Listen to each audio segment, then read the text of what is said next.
one of the guys who will feature prominently in the coaching ranks this year is the head coach of the Bosqueville Bulldogs. We are pleased to be joined by Coach Clint Zander. Coach Zander, how are you? I'm good. I'm good. I understand that you are not in the state right now? I'm not. I'm actually sitting in Destin, Florida. Oh, you poor I thing. wondered where he went. Oh, you poor guy. So this is, I imagine, the one chance as the athletic director and football coach and softball coach at Bosqueville. This is your one chance to actually get away. Yes, sir. Yes, sir. I try to take 1 week during the summer and kind of rejuvenate the batteries and get away. And it's been good. And we'll finish off this week and head back and head to coaching school and get things rolling.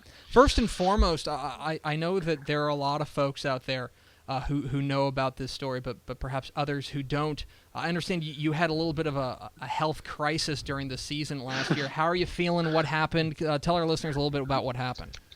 I had a little mild heart attack, and that happened, I guess, about the second or third week in September, and had I guess 3 stints at that time, and came back in January, and there was another couple more spots the doctor wanted to check out.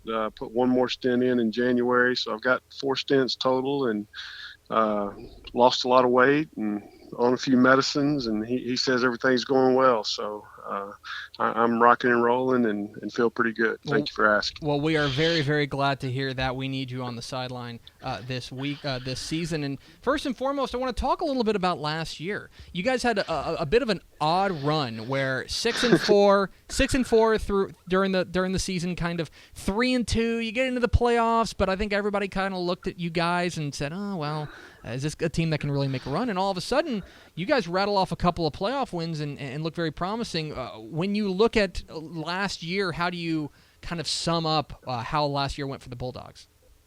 Overall, obviously, when you play 3 rounds deep, it's a good season, no matter how you slice it and dice it. And we had a couple games that could have gone either way. The week after I had my little heart attack, we didn't play real well that week, but that's to be understood, and let one slip away there. And we played a Crawford team down to the wire at our place in the mud that could have gone either way. And so I knew we had the makings to be a pretty good team, and we got in the playoffs, and it started rolling, and that's how it has to happen. If you're going to make that deep playoff run, you got to get some breaks, and you got to get hot at the right time, and we did.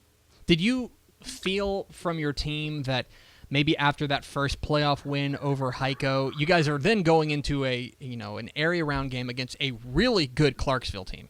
Did you feel like going into that second round game that the kids were starting to believe, that they were starting to feel like maybe we got a little bit of a momentum on our side? No doubt. That Heiko game was Heiko was a good ball team, and they ended up getting a kid injured, and we actually lost he was our best defensive lineman right before half. He got a concussion, and our kids survived that game without him. And, they knew when we did that we were playing well at the time. And we went into the Clarksville game really prepared, and they came out and we played really well and beat a pretty good Clarksville team. Now you look forward to 2016, and 2A ball is all about versatility. You got to have kids who can play both ways, who can do a lot of different things. And boy, howdy, you may have the most dynamic player in Central Texas in Adrian Mathis. Tell us a little bit about this kid and what he brings to your ball club. He's definitely a good talent, a big, strong kid. He's weighing about 195, and I don't know if you can find an ounce of fat on him. He's been working hard all season, and he looks good, and we're probably going to rely on him a lot to carry the ball this year. As a freshman, he ended up starting the Week 10 game against Mart and went for 200 plus that game, and in the first 2 or 3 playoff games went for 200 plus. So he's got some talent there. We've got to put together an offensive line to give him the ability to use that talent. But he's locking down a corner for us on the other side. Looking at maybe possibly moving him to some strong safety and getting him down in the box to get him a little more involved. So he definitely helps us on both sides of the ball, and we just got to keep him healthy. Yeah, it seems to me that you guys are not lacking for skill position guys. It seems like you guys, the cupboard is really, really full. You guys bring back 15 starters altogether, which is just an astonishing amount, especially at the 2A level.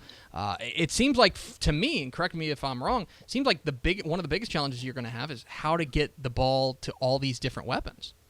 Yeah, that's going to be a challenge, no doubt. And knock on wood, we've got a lot of those guys that can perform on both sides of the ball.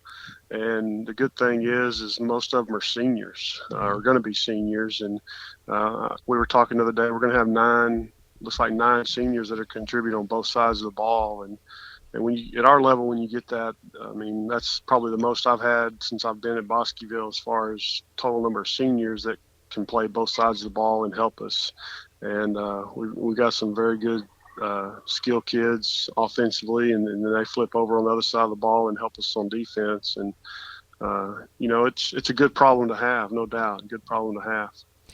For you guys, by the way, we're talking with Clint Zander, the head coach of the Bosqueville Bulldogs, here on DCTF Live. Get involved in the conversation at #DCTF Live. And Coach, last year you guys really it was a bit of an up and down year, as we mentioned. There were times where you guys looked like nobody was ever going to stop you, and other times where maybe you guys didn't live up to your potential. But I look at this, and to me, the biggest challenge for you guys in this district is going to be defense. You bring back 7 on the defensive side, but all these teams in your district can score. What are you telling your kids from a defensive standpoint as far as keeping these big, high-powered offenses in check? The good thing is we return 8 guys on our defensive side of the ball, and we return 4 linebackers that played a whole lot. We return 2 inside guys on the defensive line. We got to find a couple defensive ends, and we return everybody except 1 on the back end. And we feel pretty good defensively. Coach Fennell, my defensive coordinator, does a great job with the defense, and they were pretty stingy last year, and we hope to carry that over to this year.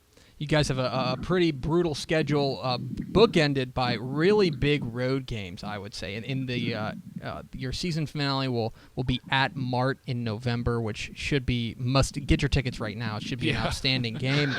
But the other thing is you guys have 2 very interesting road non-district games.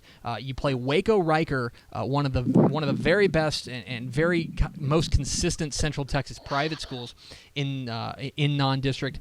And then you guys get out of the district with Crawford. Let me get this straight. You guys get out of the district with Crawford. The UIL kicks them out of the district, and you get to avoid them. And then you decide to go play them on the road? Well, you got to play the good ones to prepare yourself for the district run and the playoff run. And it'd be hard to argue against the consistency that Coach Campbell and them do over at Crawford.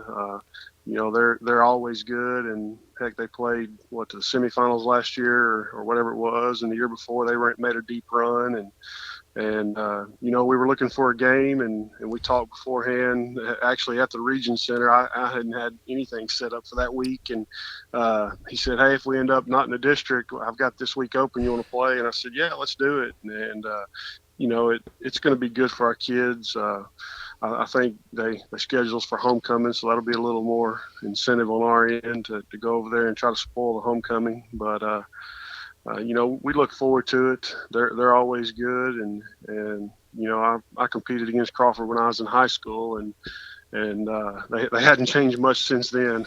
Coach Kelm was coaching defense then when I was in high school for them, and they've continued the same things, and they've got a great program, and we just go compete with them, and like you said over at Riker, they're always good. They've been down a little bit the last couple of years, but from what I understand, they're getting back to their winning ways, and part of that's because they were up in a bigger division, and I think they've gone back down possibly. It'll be interesting to see what happens now that Coach Wagner's not there, but the guy they hired or that's going to take over for this season's been there, so they're probably going to be doing the same things, and it'll be 2 good ball games for us, and that's what you got to do to get ready for the likes of the Mart Panthers in week 10, and kind of see how it goes from there.